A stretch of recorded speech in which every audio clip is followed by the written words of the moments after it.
Jesus, olhando para ele, disse: quem não tem pecado, atire a primeira pedra. Em outras palavras, conhecemos que talvez estejamos vivendo um dos últimos momentos da igreja na face da terra. Por onde eu passo, eu tenho dito isto com toda a veemência. Ao observar os sinais que têm se apresentado diante de nós, nós podemos ter a consciência de que a última trombeta está tão perto de tocar. E talvez nesse último tempo Deus tenha acendido a igreja através do Espírito Santo da sua palavra, para que a igreja tenha consciência de que um avivamento, e que se assim nós desejamos isto, só pode acontecer no mundo ou no Brasil, se antes acontecer em cada um de nós. Quando eu olho para esse Salmo 139 e não estou com pressa de montar esse pensamento nos vossos corações, eu posso ver que pelo último versículo, versículo 24, o salmista pede um avivamento nele mesmo. Ó Senhor, vê se há em mim algum mau caminho, e se em mim houver algum mau caminho, guia-me pelo caminho eterno, ao caminho eterno.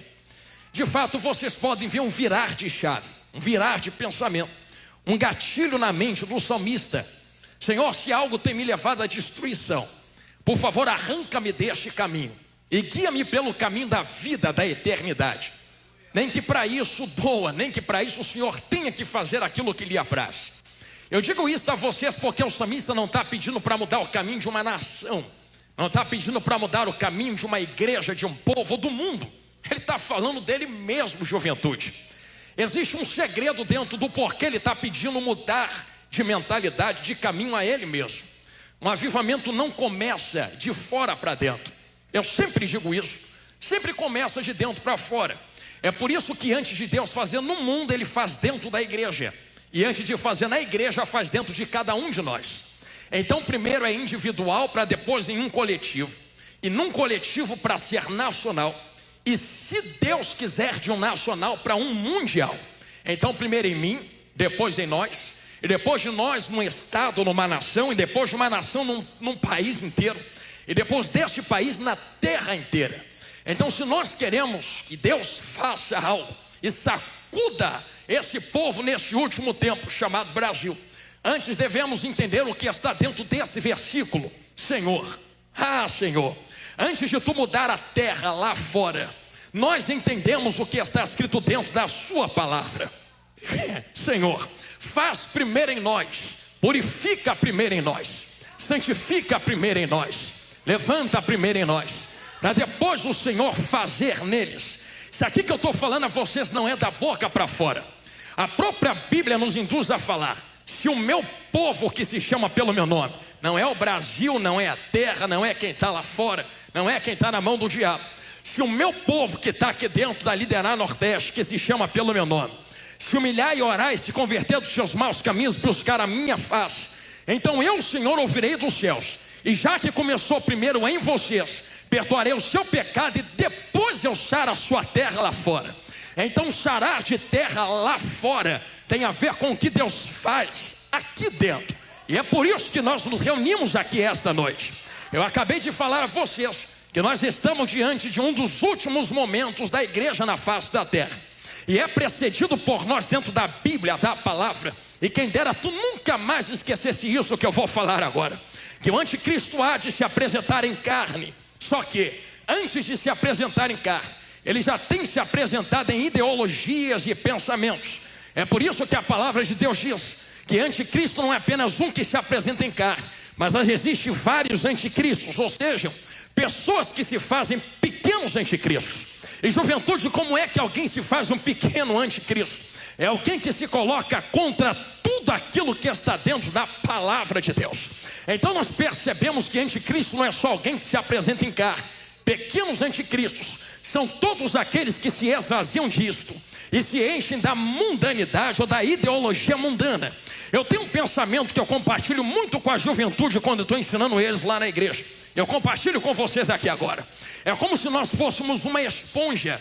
E eu sei que vocês já lavaram louça em casa, vão entender o que eu vou colocar antes de entrar de cabeça em Salmo 139. Quando você vai lavar louça, a esponja está seca, ela tem um tamanho. Mas quando você coloca ela embaixo de uma água, ela absorve toda aquela água. Ela tende a inchar, inflar, aumentar de tamanho. ela não aumenta de tamanho porque existe acréscimo de esponja. Ela aumenta de tamanho porque pega algo do lado de fora e coloca por lado de dentro. Então é algo exterior que está alargando ela do lado de dentro. E não é pecado ter algo de fora me alargando do lado de dentro. A pergunta é: o que é que está me alargando do lado de dentro?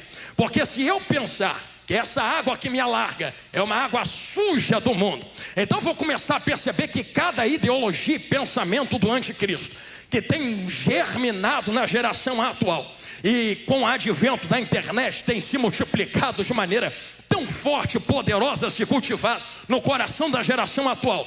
Então nós percebemos que a geração atual é como uma geração de esponja inchada, de algo que não presta. E quando Cristo quer mudar a vida de alguém, ou uma geração, ou uma igreja, ou uma nação, Ele não acrescenta uma água nova, sem antes espremer a esponja para tirar a água velha. Aqui que dói, aqui que dói. O que dói não é encher, o que dói é espremer para esvaziar, para encher de algo novo. Se eu estou falando a vocês que não é pecado eu esticar, inflar, inchar, eu estou dizendo isso debaixo da palavra de Jesus, grandão da Galileia. Vai reclamar com ele, porque quando ele diz de fermento de fariseu, o que ele está dizendo é: não é pecado vocês incharem, não é pecado vocês crescerem, mas o que é que está fazendo vocês crescerem? Porque se eu botar fermento dentro de um pão e lançar no fogo, tem fogo, tem pão, só não tem acréscimo de massa. É o fermento que faz o pão crescer. Jesus aponta para os fariseus e diz: não usem o fermento deles para crescer, porque esse fermento é vazio. Ou crescer com quem então, Jesus? Quando você continua lendo a palavra de Deus, e eu estou gostando do teu olhinho arregalado me olhando, tu continua vendo que Jesus vai espremer e exprimir mais à frente acerca de vinho dentro do odre, sim ou não? Eu sei que você sabe o que é odre. Odre, juventude, não é um vaso de barro. Odre é como se fosse um recipiente feito de couro de animal. Eu sei que tem as moças e os varões aqui. Eu sei que os varões gostam de usar sapato de couro e as moças gostam de usar saia de couro e bolsa de couro, sim ou não? Então todo mundo aqui entende que quando o couro está novo, ele tem maleabilidade, ele estica, ele se move. Mas havia um couro velho que resseca, você dobra ele, ele quebra, dobra ele, estilhaça. Era isso que Jesus estava falando. Se ele coloca vinho para o lado de dentro, o vinho novo que ele coloca é um vinho que ainda não fermentou. Então vinho velho é um vinho que fermenta e não cresce mais. Vinho novo é um vinho que entra, mas ainda vai crescer porque vai fermentar. Olha a cabeça e a mentalidade de Jesus. Se eu colocar em vocês o que vocês estão me pedindo, e vocês tiverem a mentalidade, ou forem um odre velho que não se adapta ao que está do lado de dentro, quando o meu vinho entrar, ele vai esticar você querendo ou não. E a tendência é: o que eu coloco dentro te faz crescer do lado de fora. E se você não deixar eu te esticar, não de fora para dentro, mas de dentro para fora, você vai rachar, vai arrebentar, vai ruir e não vai reter o que eu te dou. Então não seja odre velho, seja odre novo, porque de vez em quando eu vou te encher. E quando eu te encher, o que eu coloco dentro de ti estica, cresce. E o que cresce te faz crescer do lado de fora. Então não é tu crescer fora para depois crescer dentro. É o contrário. Você cresce do lado de dentro. E o que ele coloca do lado de dentro te faz crescer do lado de fora. Quem entendeu isso que eu falei? Diga glória a Deus. Eu sei que tu pensou naquele versículo, não foi? Buscai primeiro o reino do céu e a sua justiça, e as demais coisas vos serão acrescentadas. Eu achei tão lindo quando o pastor Valdomiro levantou